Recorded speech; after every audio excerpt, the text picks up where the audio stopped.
Hello, everyone. I'm Kirk Tiemann. I'm your professor for this Ethics and Professional Issues class. I'm really looking forward to it. And welcome to ASU. I believe most of you are going to be in your first semester. So welcome to the start of this program. Welcome to ASU. Welcome to Counselor Education. In this video, I'm just going to go over a few key highlights from our syllabus. I actually just got done making another video and that was way too long. So it ended up being pretty long. So I'm going to try to be a bit more brief here. So the key is, the syllabus is all important information. Please review it thoroughly. Please understand the expectations and the policies. Uh, but I'm just going to cover a few key things that I want you to understand in this video. And let me share my screen. Okay. All right, so just a few things to note. So the start is just my email, my office hours, Monday, Tuesday, Wednesday, and those are the times that work. Please don't hesitate to reach out. I want to talk with you. I'm happy to meet with you in Zoom sessions to talk. It really is not something just to use sparingly, but if you need it, please use it. If you don't need it, that's fine too. But just wanted to make a warm invitation there to meet with me if you need to. Here's some of the information about me. I'll leave that for you to read about my professional and some personal background information. All right, so here are important details, but kind of catalog information, program objectives, Adams outcomes, our student learning outcomes. A lot of this is CACREP accreditation standard information. If you're not familiar with CACREP, congratulations, you're in a CACREP program. It really helps with most state licensures, so that's good news for you. Make sure that there's consistency in what we're covering to train you. Here's our content on our information. If you'd like to read through my pedagogical approach, so just my theoretical form of educating, my theory based approach to educating, there it is. Those are some of the key models that inform how I teach. Here are the key assignments for this semester. I'm not going to go through all the details now because I'll address it later in the video, but it comes down to four things. So journals and discussion boards, quizzes, the final exam at the end of the semester, and then an ethics group project. So like I said, we'll go into more detail later. Here's how the breakdown works though. So there's 8 journals and discussion boards, not each, but total together. If I'm remembering right, it's 5 discussion boards and 3 journals for a total of 80 points. Each of those are worth 10 points apiece. Same for quizzes. There's 5 quizzes, 10 points apiece. Final exams, 50 points. And then the ethics group project is 150 points. But that is broken down into 3 separate areas of 50 points each, which I'll address below. So the total's up 330 points total possible. So exceeding expectations is an A. So that's 90 to 100% on assignments, but also for the class as a whole. Meets expectation is the B range, below expectations is the C range, and then anything below in graduate school, anything below a C is considered unsatisfactory or failing. If you have any questions or needs about the required reading, most of what we're going to be reading is this textbook. So Ethical, Legal, and Professional Issues in Counseling, 7th edition. You should already have inclusive access. Basically, that's just a way of trying to get textbooks for cheaper for students. So it's an online access to course textbooks that you should have received emails about already. If you haven't, reach out to me and we'll go through that. The others are just links to codes of ethics. So the main one we're going to emphasize is the ACA, the American Counseling Association Code of Ethics.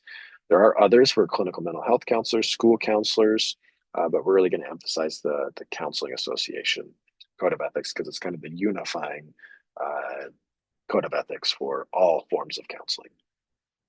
The APA manual is also going to be important as you're writing papers and writing assignments in APA style throughout your time in this program.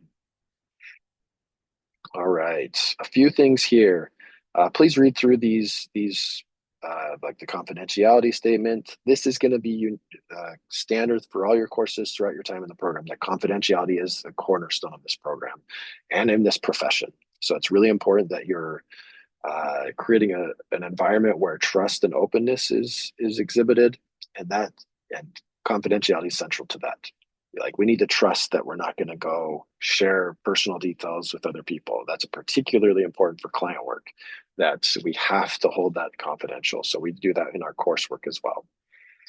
Diversity statement that I hope, people, it's all of our responsibility to create an environment, a place where we're respectful, we're welcoming to people from all, as it says there, all backgrounds, identities, perspectives, and abilities.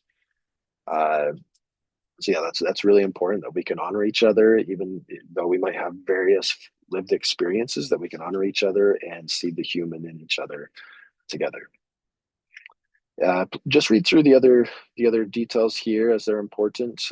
Just briefly about AI. I know it seems like everyone's talking about AI in all sorts of industries right now. But the key for our field is, yeah, use AI thoughtfully, use it reflectively. Don't use it to generate papers or, journals, discussion boards. You can use it as a tool, typically in like the idea generation stage. And if you don't want to use it at all, that's totally fine. But the problem is if you're using it to craft final projects. And ultimately, that's going to hurt you when you're sitting in front of a client. And if you haven't done the work to personally, develop the capacities to self-reflect in the moment, that's going to really be difficult with clients, because a lot of our work is making sense of client information in the moment and knowing how to respond. So you need to be doing the personal work to be ready to do that with clients. And I think if we use AI as a crutch, then it diminishes that capacity for you as a student. Graduate level writing, we're in the 7th edition of the APA publication manual, so please make sure to be using that. Really quick, just with due dates. So in fairness to students who do turn things in on time, there is a late penalty for all late work. It's just a 5% reduction for each day that it's late. So the example here is if it's 3 days late, then you'll have a maximum potential of getting an 85 on the assignment, because 15% was reduced. So if you get 100%, but it's 3 days late, 85 is the best you can do. And completing assignments, this is standard for all ASU coursework. You have to turn in all assignments. If you're like, hey, I don't want to do one assignment because I'm going to still be getting an A or a B and I'm okay with that, so I'm just not going to turn it in. That's not what we do in our program. We like part of professional behavior is to complete all coursework as assigned. And here's more information that you can be reviewing. Instructor availability, I try to respond to messages either via email or Blackboard messages within 2 business days. And then there are my office hours, once again, Monday, Tuesday, and Wednesday. Grading time frame, all grade assignments within 2 weeks of the due date, that you submitted the assignment. I'm usually way quicker than that. I usually do it within a week, but sometimes I might need to take a bit more time. All right, here are other policies and resources that are available to you as students at ASU. So please review these for resources that you might need. But for now, I'm going to jump through these. All right, so a bit on assignments. So the first one for journals and discussion boards, the key is that you're being thoughtful, actively engaged, respectful, and thinking from an ethical paradigm and responding ethically with each other. So obviously with that ethical piece, I'll be teaching you throughout this semester what that looks like for a particular profession. But the key, there's meta-ethical principles of, making sure that we're doing good, that we're avoiding harm. So that's beneficence and non-maleficence, which we'll talk about in this class. But also, that we're being fair, that we're being honest, etc. So make sure that you're abiding by those meta-ethical principles. And those are actually at the start of the ACA Code of Ethics. So you'll be reading about those principles. So here I specify a little bit more just on discussion boards and then journals. The rubric is pretty similar. I do specify, like for discussion boards, here's what I'll be looking for with the rubric. So these rubrics are in Blackboard as well. This is what I'll be using to determine your grade. So if you're meeting, all the information here and the exceeds expectations, then you'll be in the A range. Meets expectations would be B, below C, and unsatisfactory would be the failing range or satisfactory. And these are the principles that I'll be using to determine your grades. I'll address discussion boards and journals a bit later on when we're going through the schedule. So I'll jump to quizzes. Quizzes are going to be 10 points apiece and 10 questions. You have 30 minutes to complete them, and you can take them up to 3 times. And it's open book and open note. So I'm not trying, really, I see it as if you take it multiple times, you're learning more. You're getting into the material more. So perfect. That's the key from all this, anyways. So the final exam's a little bit different. That's at the end of the semester. It's 25 questions. You have an hour to complete and two attempts for the final exam. Also open book, open note. All right, and the ethics group project is worth 150 points, and it's broken down into 3 parts. Like I talked about, the first is your group member contribution.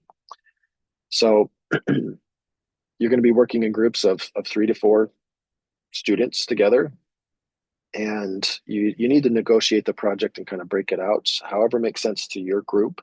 You might want to work on all of it together and just kind of maybe collaborate throughout the writing phase. You might just break it into, okay, you cover these sections, I cover these sections, you cover these sections, etc.